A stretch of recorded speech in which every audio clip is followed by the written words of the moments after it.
حافظ صابر علی صابر صاحب کا عرس مبارک تھا حضرت، وہ بزرگ تھے تو انہوں نے یہ بات سنائی. میں آج یہی سنا کے بس گفتگو جو ہے نا وہ ختم کروں گا.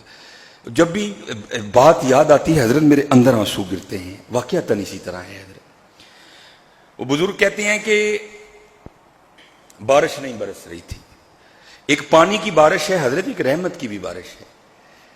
پانی کی بھی بند ہو جاتی ہے، رحمت کی بھی بند ہو جاتی ہے حضرت، رزق کی بھی بند ہو جاتی ہے. لیکن کیا اعمال ہمارے اپنے ہوتے ہیں.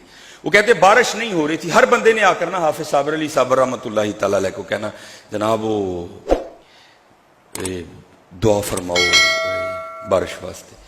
اور حافظ صابر صاحب کی دعا اللہ ایسے ترلے تھے کہ جو بندہ سنتا تھا نا بندے کو یقین ہوتا تھا بابے نے منا لینا رب نے.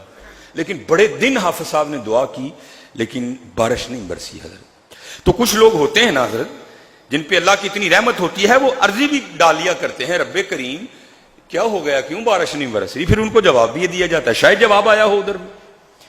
وہ بزرگ کہتے ہیں مجھے حافظ صابر صاحب رحمۃ اللہ تعالی نے مدرسے کا ایک بچہ بھیج کرنا گھر سے بلایا. کہتے ہیں میں حاضر ہوا. حافظ صاحب نے مجھے اپنی جیب سے پیسے نکال کے دیے اور دے کے کہتے ہیں حضرت جی اس کا وہ قیمہ لے کے آنا ہے جو آپ اپنے گھر میں کھاتے ہیں. کسی کو دینا ہو تو اور ہوتا ہے حضرت، اپنے گھر میں کھانا ہو تو اور ہوتا ہے. وہ لے کے آئیے گا جو اپنے گھر میں کھاتے ہیں. کہتے ہیں میں گیا، بڑا ستھرا قیمہ میں لے کے آیا.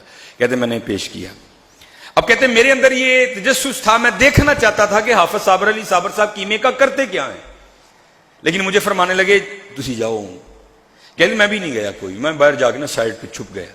کہتے حافظ صاحب اپنی مسجد سے نکلے اور جو گلیوں سے راستہ ہے نا اڈے پہ جانے کا بھوپال والے، کہتے اس گلیوں میں ڈال گئے. کہتے میں بھی پیچھے پیچھے تھوڑا سا آگے جا کر نا کھڑے ہو کر کہتے ہیں حضرت جی چھپ کے نہ ہو میرے نال نہ لیا. اللہ. کہتے میں ساتھ ساتھ چل پڑا. کہتے ہیں بھوپال والا مین اڈے پہ گئے. اڈا کراس کر کے نا ہم وہ پہلیوں میں اتر گئے. کہتے جب پہلیوں میں اترے تو کیا دیکھا کہ وہاں نا ایک کتیا ہے جس نے بچے دے رکھے ہیں اور دودھ نہیں ہے. بچے پی رہے ہیں، دودھ نہیں آ رہا. بچے بھی دودھ پینے کے بعد نا جب دودھ نہیں آتا تو آسمان کی طرف منہ کر کے نا روتے ہیں. اور تھوڑی دیر بعد کتیا بھی منہ کی طرف آسمان کی طرف منہ کر کے نا وہ بھی آواز نکالتی ہے. اب دودھ کیوں نہیں آ رہا؟ اس کی وجہ یہ تھی کہ اس کتیا کی پچھلی دونوں ٹانگیں ٹوٹ چکی تھی. کوئی گاڑی والا ہٹ کر گیا ہوگا. کیونکہ ہم بھی حضرت جب گاڑی پہ بیٹھتے ہیں تو پھر ہم کہتے ہیں جناب میں تو شاہی بکری بن گیا ہوں. اگر پانی ہے تو نہیں دھیان کریں گے، کسی پہ چھینٹیں تو نہیں گریں گے. اگر مٹی ہے تو نہیں توجہ کریں گے. یہاں سے میں گاڑی تیز گزارنے لگا ہوں، یہ نہ ہو یہاں بیٹھے بیٹھے دھول دھول ہو جائے. کون دیکھتا ہے؟ اس کو بھی کوئی ہٹ کر گیا تھا، اس کی پچھلی ٹانگیں ٹوٹ چکی تھی. اب وہ بھوکی تھی، پتہ نہیں کتنے دنوں کی بھوکی تھی. خود بھوکی تھی تو دودھ کہاں سے آتا حضرت؟ اب وہ بھی رو رہی ہے، اس کے بچے بھی رو رہے ہیں. کہتے ہیں حافظ صاحب نے نا وہ شاپر کھول کے نا اس کو فولڈ کر کے اس کے سامنے رکھا. وہ تو جناب ٹوٹ پڑی قیمے پہ. اس نے نا پیٹ بھر کے نا قیمہ کھایا. تو وہ بزرگ کہتے ہیں قیمہ کھانے کے بعد نا اس نے آسمان کی طرف منہ کر کے تو کوئی آواز نکالی. کہتے جب ہم گئے نا تو گرمی کی وجہ سے پسینے میں بھیگتے گئے، لیکن جب گھر آئے تو پھر ہم بارش میں بھیگتے ہوئے آئے.